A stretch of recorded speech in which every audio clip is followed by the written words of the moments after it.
Welcome, everyone, to the Contact Center Perspectives podcast. I'm Steve McDonald, your host. And today, I guarantee one thing. We are going to have you think differently about contact center, about voice of the customer, about impact on the business, the long term, and the growth. And we're doing that with Anthony Chang. Now, Anthony, you're the business platform lead for consumer care at Versuni. And I'm going to let you explain a lot more about that. But you've got such an interesting background. You grew up in the States. You're now working for an international company. You're working in Europe. Your voice of the customer analyst, I guess, is a good way to kind of put it. You're taking things to another level. And what was interesting about our conversation leading up to this is you introduced this idea that most companies don't have. And we have marketing operations, we have revenue operations, but what's voice of the customer ops? Most companies don't have that. Yet we know the voice of the customer is the highest authority in the business and should influence every aspect of the business. But we also know we're usually not that good at it. So we're going to talk a lot about voice of the customer ops. I'd also say just a couple of things personally about you that I thought was really interesting. You're an avid rock climber. So there's a very active, innovative, adventurous part of you. You went to school and part of that was for finance, international business. I'm going to turn it over to you to explain a little bit more about you. And then we're going to dive right into this idea of voice of the customer ops and what that means. Perfect. Well, thanks very much, Steve, and really a pleasure to be here talking with you. I think it's really a nice topic to be able to share more broadly, and it's not something that is necessarily formalized on my side either, and I think it's very much an evolving idea. So I love any chance to bounce these ideas back and forth and see where we get. So myself, Anthony Chang, working at Versuni.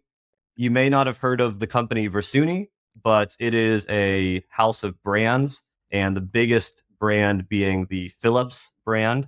So within Versuni, we specifically make the home appliances products. So those are things like the vacuum cleaners, the espresso machines, the air fryers, and so on. And these are things that, as a company, we really find to be impactful and important to the world and to our consumers, because they really make the lives better in a very day-to-day, consistent, meaningful way. So many people rely on us for their morning cup of coffee, or they rely on us to help keep their house clean. And that just leads to an improved way of life, an improved sense of being and happiness when you're home and you're in your safe space. So much of the world now is no longer this kind of safe space like the home has become, especially post-pandemic and so on.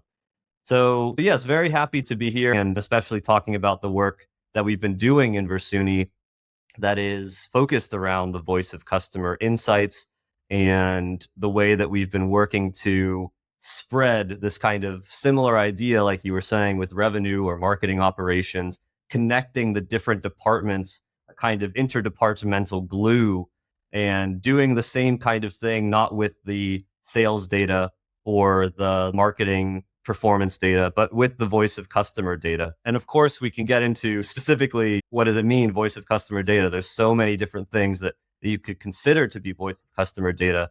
And what I would say is that in general, we take as broad a perspective on that as possible and really try to get to the root of what it is that consumers are telling us, what we can improve, and how we can make their experiences better.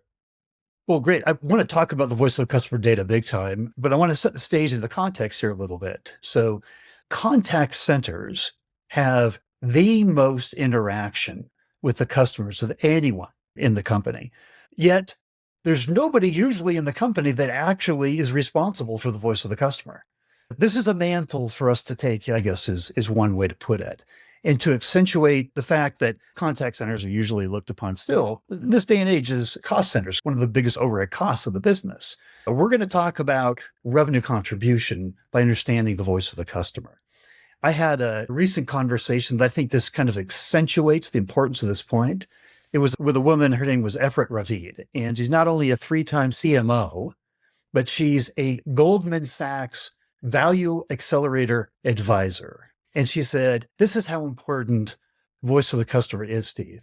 I recommend to CMOs that you spend 20% of your time talking with customers. 20% of the time.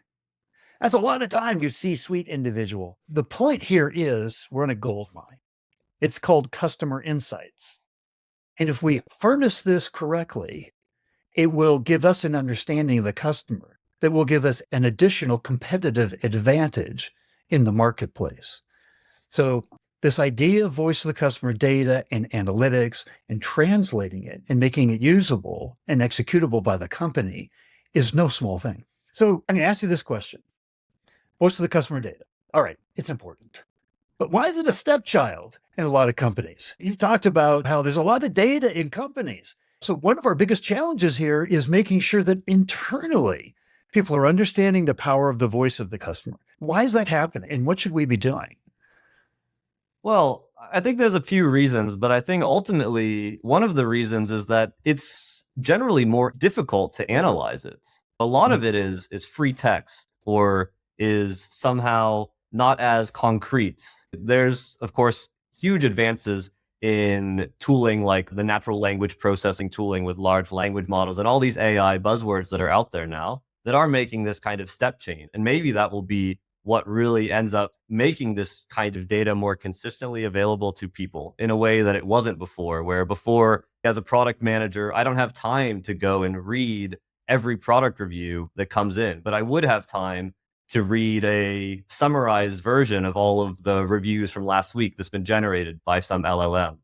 But I think that's one of the things that we've seen in trying to distribute these insights and distribute this way of working, putting the voice of customer data first, is that the analytics are simply more difficult. It's simply more fluffy, and it's not something that is as easy to immediately show the value. So if you, for example, are taking the example of product reviews, maybe you see 2 or 3 one-star reviews mentioning some kind of issue that a consumer is having with your product. But there are these questions that come up like, okay, it's 2 or 3. Is that a real problem? Is it enough of the installed base to consider that as an issue? And then, of course, the natural question is, well, what percentage of people leave a review? Is 2 or 3 representative of just a sample of reviews? Or if I take the entire installed base, is 2 or 3 actually much bigger, but the people who have the issue don't bother to leave a review? So there are all these kinds of difficult questions that no one can really answer with the data that's available. Just looking at the product reviews is not possible. And I think that's where what we've been trying to do in leveraging more of this broader definition of voice of customer data is putting together some kind of view that helps answer these questions. So like you were saying, the contact center, they have the most connection, the most direct connections with consumers. So let's start not looking at product review data. That's too far down the line. We launched a new product. I just want to know, as a product manager, every day, how many calls did I get about my product and what were they calling about? And I want specifics. I want to know, was it error code E05 or E30? Or was it that they didn't understand the manual or they didn't understand how this element of the unboxing experience was? So starting to leverage more of what may be considered operational data, the number of calls and why they were calling. I think these kinds of things are the way that we've been trying to answer these difficult questions and make it so that people can recognize more of the value than just relying on these individual data sources like the reviews or like a survey that they may take. And, also one of the big things about a call center too, or contact center, is that, yes, they're taking in lots of questions and they're taking in where people are having issues and problems, but they're also a sales organization. They also have an opportunity to cross-sell and upsell. They are having way more sales conversations than the sales team is having at a much different level. So the idea that operationally, sales, marketing, logistics, you can just go down the list in terms of the importance of all of this data. And the good news is that the AI tools, there seems to be a new AI company popping up for servicing the contact center industry every single day. So it should be getting easier to do this. What is your advice for somebody who's listening right now and saying, oh my gosh, yes, like I fight every day. I have to advocate every day because one of the key KPIs that the board and the C-suite is looking at is how do we reduce costs? And I'm one of the largest costs in the business. So I'm fighting for resources. I'm fighting for my value to the organization. So what you're talking about here is how to scale value to analyze and operationalize it. So voice of the customer operations. So I guess one way to start this conversation out is, how do you think about doing that? We want to learn from, you're sitting in that chair, you're doing that for your own organization. Like, how do you think about what you do and how you could translate that so that we could all understand it a little bit better? Yeah, I think there's maybe two things I would say. And the first one is maybe not something that is possible for everyone. There's this idea of, how do we prove the value? How do we go from saying that we need to reduce costs to saying that we actually need to generate value by bringing on people to analyze this data and generate the insights? So if we start from the cost reduction side of things, because very often, as you said, that's what's required, that's what's asked, I think there are a lot of concrete improvements that I'm not an expert in necessarily. My background is not in contact center operations, but in analyzing the voice of consumer data, like the number of calls that we get, for example. I think that there are some clear wins that usually appear, and it's usually simple things, but it can take diving into data beyond that of the contact center. So maybe an example, you were mentioning the idea of the contact center agents being kind of sales agents in a way, helping with these pre-purchase questions that we get from our consumers. And what we've found is that by simply looking at the data of the calls that are coming in, it doesn't really address anything. Like, you can answer them better, you can train the agents on how to sell these products and so on. But ultimately, the idea would be to prevent the calls in the first place. And that requires going a bit beyond the scope of what is traditionally consumer care. And what I mean specifically is, for example, looking at the marketing product pages on Amazon, for example, of the products that are receiving the most calls and figuring out, are we missing some key FAQs? Like, what are the top 10 questions we get about the top 10 products? Are those questions on the FAQ page on Amazon or on my own brand website, whatever it may be? Or are the images answering these kinds of questions? How many people can this air fryer feed? Or is it good for a family? Or is it connected? Are these things clear? These are just some sort of random examples, but are these kinds of things clear? And I think very often the case, we know, or contact center managers know, if you ask them, what product are you called about the most and what question is it? It's probably something that is not hugely complicated, but is it addressed in a way to the consumer that it's immediately obvious they don't need to call? So that can be a way of kind of reducing costs without making it about the contact center itself, but rather about looking at the broader scope of things. And I view that as a kind of voice of customer analysis.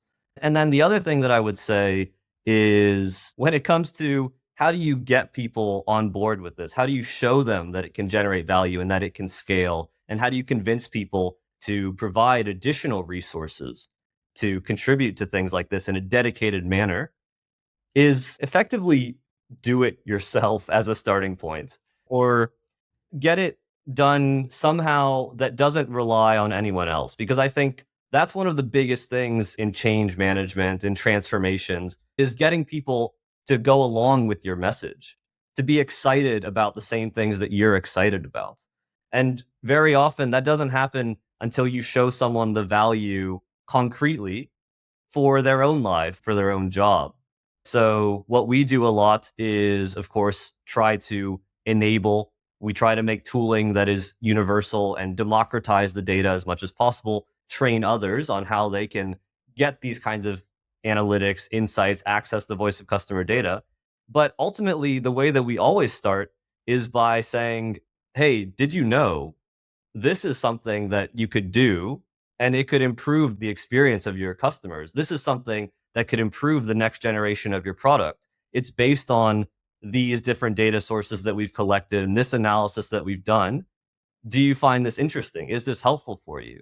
And very Right. often it is helpful for them, and they want to know more, and they want to have us do that analysis again for them in the next quarter. And that's when we start to say, well, we only have so many people. We would love to do more for you, but we've enabled this data for you. You can do the analytics yourself in this way. And of course, we're happy to support and help where we can.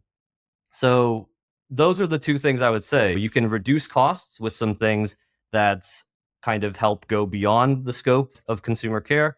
And then ultimately, to show the value, it's really up to us, I think, in consumer care to do things like that, or whoever may be passionate about voice of customer insights. You need to generate them yourself and show the value. Unfortunately, there's no kind of magic answer beyond that, I would say. Here's how I think about this. So you just gave a really good story about how you can take data and apply it. In our human brain, we remember things 22 times more when it's told us in the form of a story. So here's what I was thinking. There's a woman that was on, she was VP of operations for a large e-commerce company. And she looked at the way the language that the customers were using around the products versus the language that the product team and the e-com team had used to categorize. So just literally how you could redo the e-commerce site so people got to products easier and faster. And it made a 40% difference in the bounce rate of people coming to the site, not finding what they wanted, and leaving. Think about that. If you reduce by 40% the bounce rate coming to your e-com site, how is that going to have an impact on your revenue? So I love it. You're coming in basically, if you want to be an advocate for what you're doing, go to these different departments and say, hey, would you be open if I could maybe share a few things that I think could really help with the product launch you're in the middle of right now? Hey, go to the e-com team and say, hey, I could help significantly be getting our site visitors to the right products.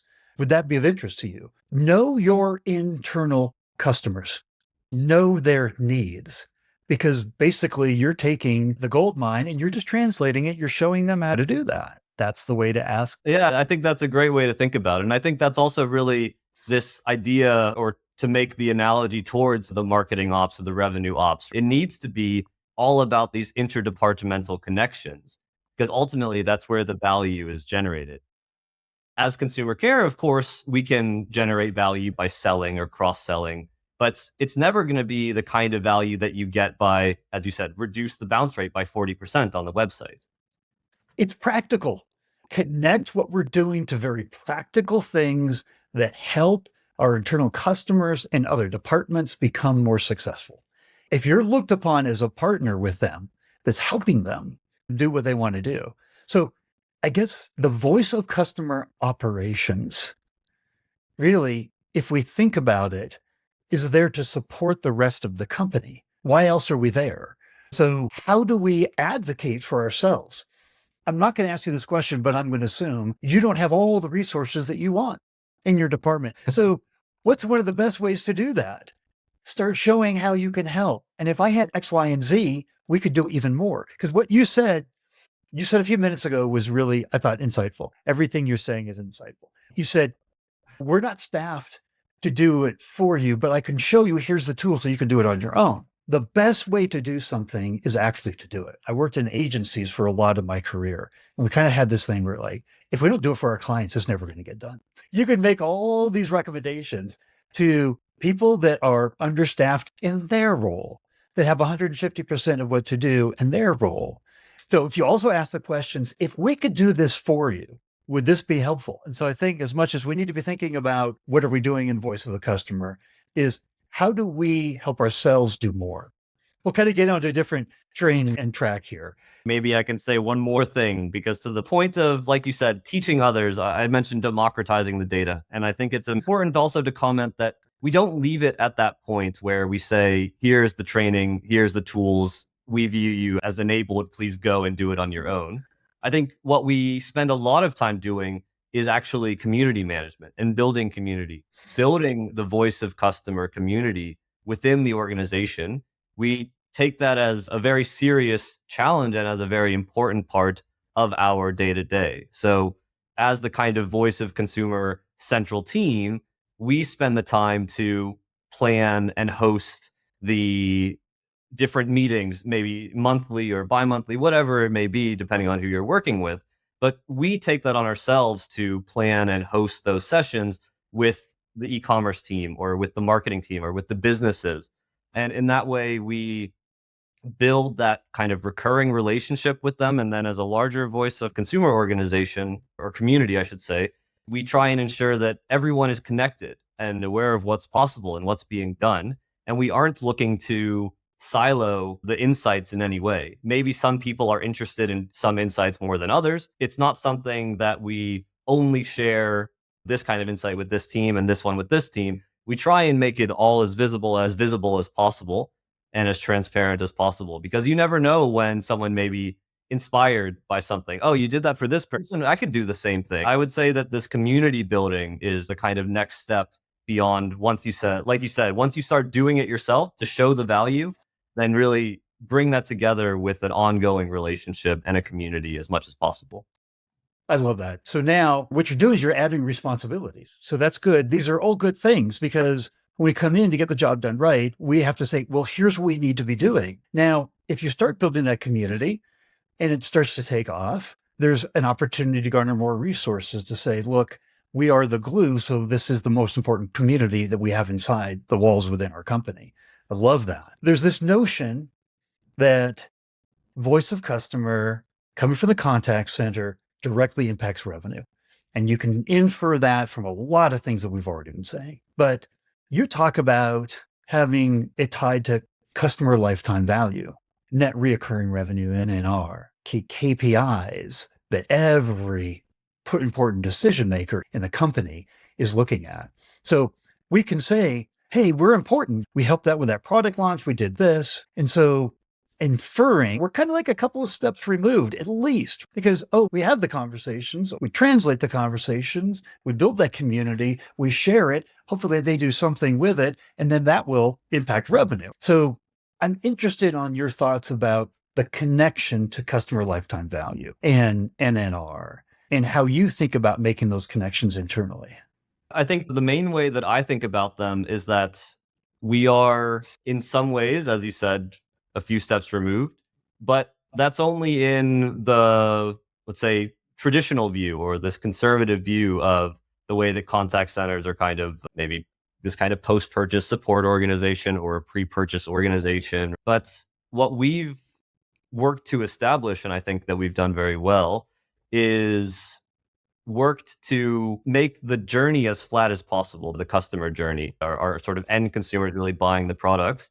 If you start with this kind of idea of product development into the launch of the product and the marketing and the sales, and then this kind of post-purchase idea, we've tried to wrap it all back into a circle and make sure that there's a very strong feedback loop. No matter where that feedback from the consumer, where that voice of customer data is coming in along this journey, we want it all to be in one place ultimately. And whether you are a product company like we are, and we generally connect all of those voice of consumer touch points back to a product, is sort of natural for us, but maybe a service company or whatever it may be, there's always some kind of central point where it makes sense to tie the data. Maybe you connect it back even to the individual customer. And then you simply have the customer's data being expanded with all of the feedback that they provided you. But I think that's helped us quite a lot to not have this idea of being so far removed. And there's always work that can be done to further that. But when it comes to things like customer lifetime value or net recurring revenue in particular, I think that's also helpful in the sense that by centralizing all of the touch points, all the data coming from these touch points along the journey, you get into a position where you can start to concretely improve marketing or things that more traditionally are viewed as what might increase customer lifetime value or net recurring revenue. Like, let's market more, let's sell more, let's personalize. And that's where you start getting into this, that you say like, okay, well, maybe you could personalize because that you want to target consumers between 30 and 40 living in a certain country or whatever it may be. But you can start to say things like, no, actually, we know the reason that the person called us most recently, and we know based on their survey feedback that they were very happy with us. So let's do something different for this consumer in the marketing messaging versus the consumer who had, unfortunately, maybe a bad experience or they didn't like the product. Can we understand why they didn't like the product and offer them something that they would like? And that's where I think you start to get into this idea of more advanced, true personalization, where we really understand not only the customer themselves, like their age, demographics, and so on, but we understand their feelings towards the brand. We understand the experiences that they've had with our products and the way that we can then tailor our messaging towards them sort of based on that information. And then I think you start really seeing that voice of consumer insights is directly driving things like customer lifetime value or net recurring revenue. And that's, I think, a different way than trying to show people the research about Net Promoter Score, for example. I think everyone knows that Net Promoter Score is researched and represents the companies that have the most growth over time. But yeah, does it work for me? Does it work for my company? These kinds of questions are very difficult to prove. It requires some kinds of long-term consistent surveying and then statistical analysis and so on. But it's much simpler, I think, to run A/B tests where you put some kind of very personalized messaging versus more standard message and then just show if that's working or not. So those are my ideas on how voice of customer drives these kinds of net recurring revenue ideas. I love it. So think about through our conversation here. So marketing personalization in the world of marketing is huge, but lots of times it comes down to, oh, I know the geography that you live in. I know your age. I might know these demographic things, but their sentiment towards the brand, their Yes. experiences recently with the brand. Now you're talking that way. If you say, I can take our marketing personalization from here to here, now everybody's going to immediately say, that's going to impact revenue. So we just start talking about the things that we know. This is now knowing our internal audience and knowing the things that are important to them.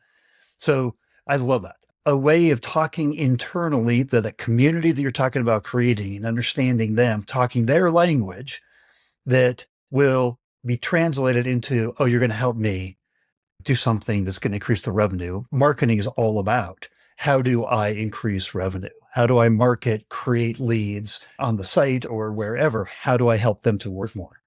How do I help them bounce less? I'm going to put you on the spot for a second here because we didn't talk about this at all. If you were in front of a room right now of C-suite individuals, chief customer officers, chief experience officers, CEOs, CRO, CMO, and you were to say, here's your missed opportunity. Here's what I really would like you to know about what we could do with the voice of the customer. What would you say to them? As you said, it's a bit on the spot, but I would probably say something like, I struggle with the percentage, but maybe something like 75% of all the questions you have about the products, the consumers, the markets, I bet could be answered with your internal data. Whereas currently we're so heavily reliant on third-party research agencies, these sort of marketing agencies to tell us who our consumers are and what personas should we be marketing towards. We could instead simply look at who they actually are. Have we validated that the personas we're marketing towards are the people who are actually buying our products? Is the marketing resonating with them? And then if we have questions like, should we enter one market or the other?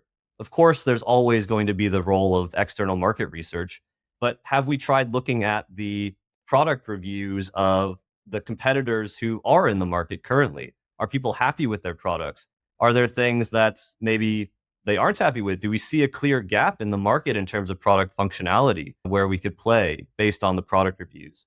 Right. So I think there's all this kinds of very concrete, what I consider to be voice of customer data that is not necessarily viewed by others as valuable as something like an external market research study that may be commissioned from some research agency.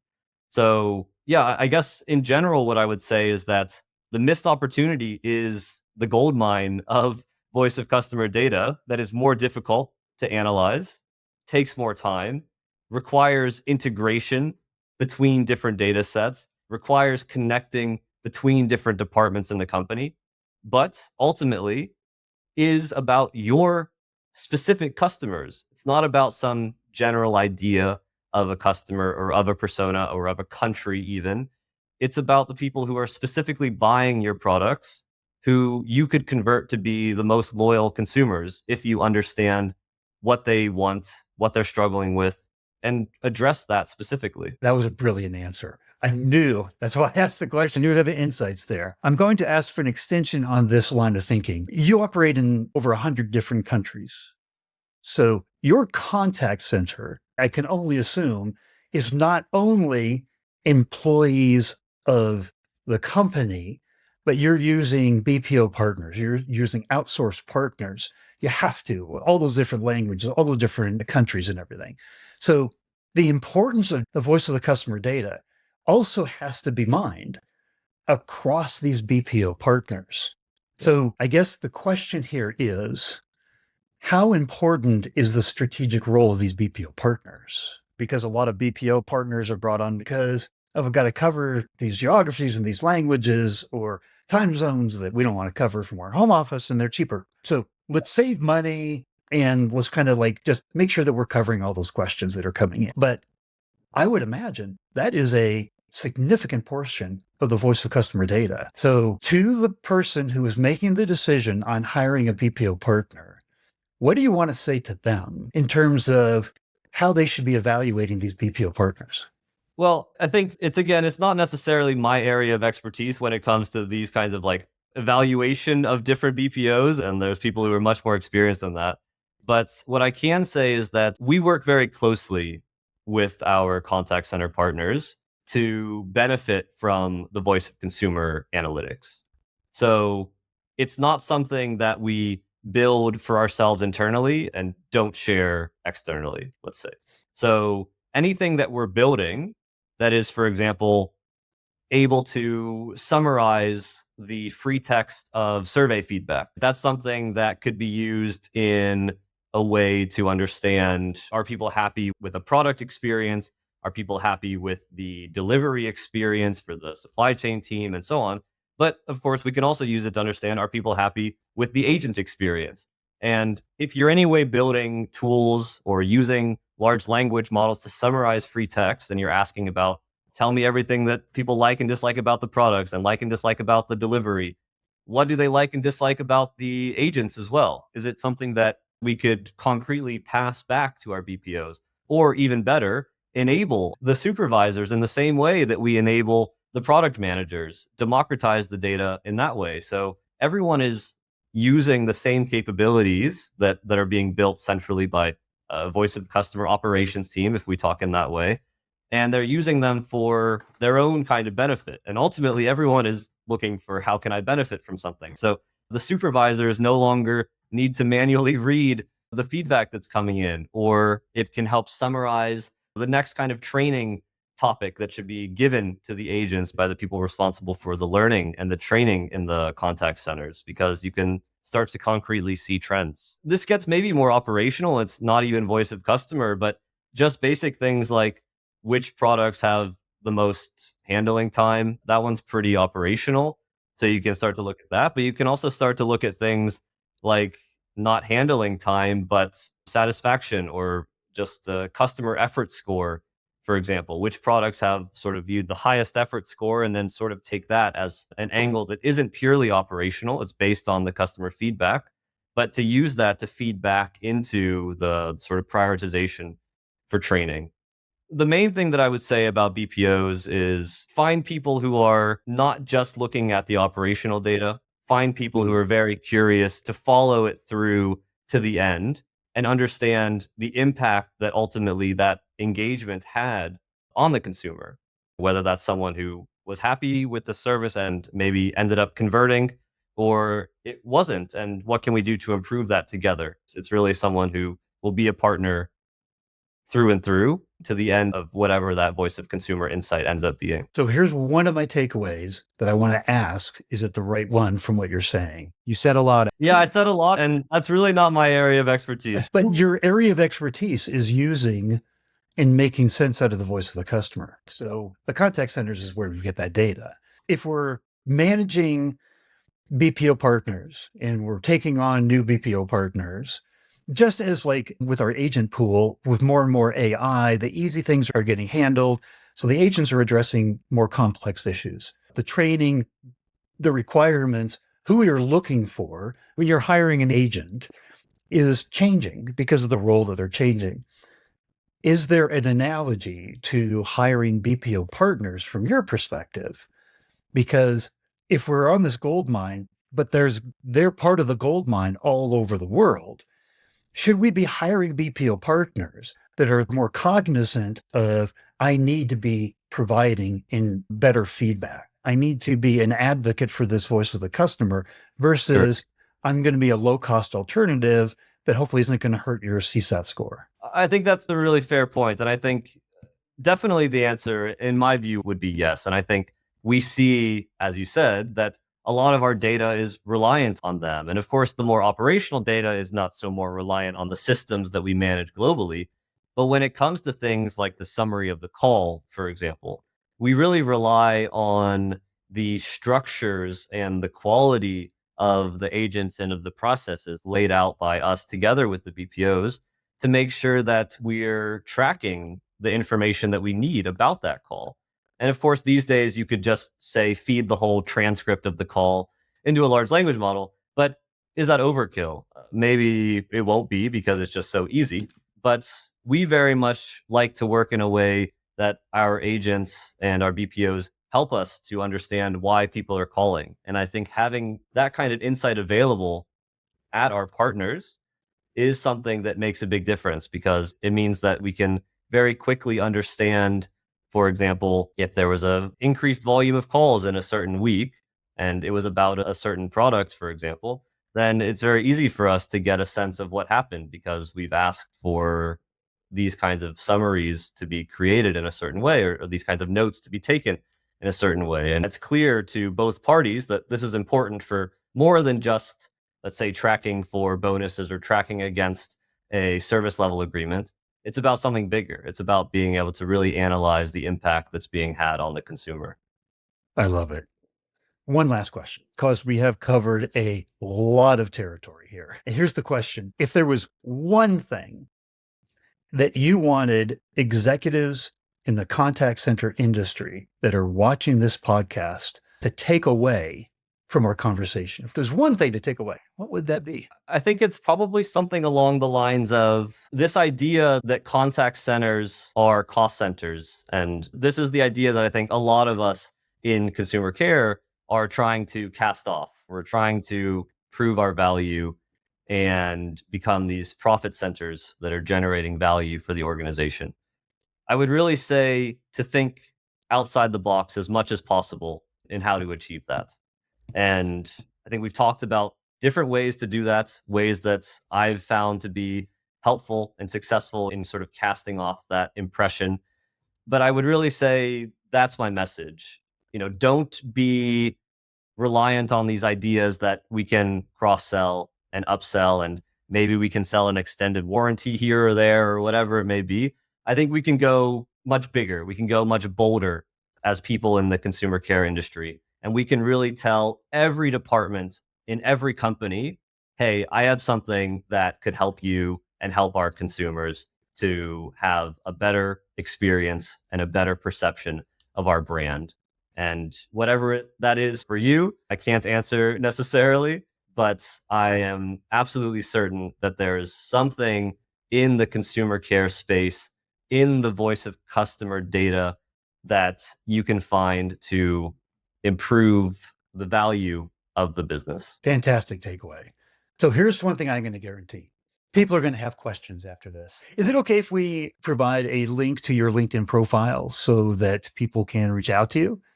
Sure. Yeah. Always happy to have a conversation. That's no problem. I think there's so much to learn from others. It's always nice to have a conversation and hear a different perspective. Well, thank you, Anthony, for coming on. I have to tell you personally, this has been quite inspiring. There's so much opportunity here for us in this industry that I just find it not only personally fascinating, but very professionally fascinating too. So thank you for coming on. I really, really enjoyed it. Well, thanks for having me. It was a good fun and I really enjoyed the conversation.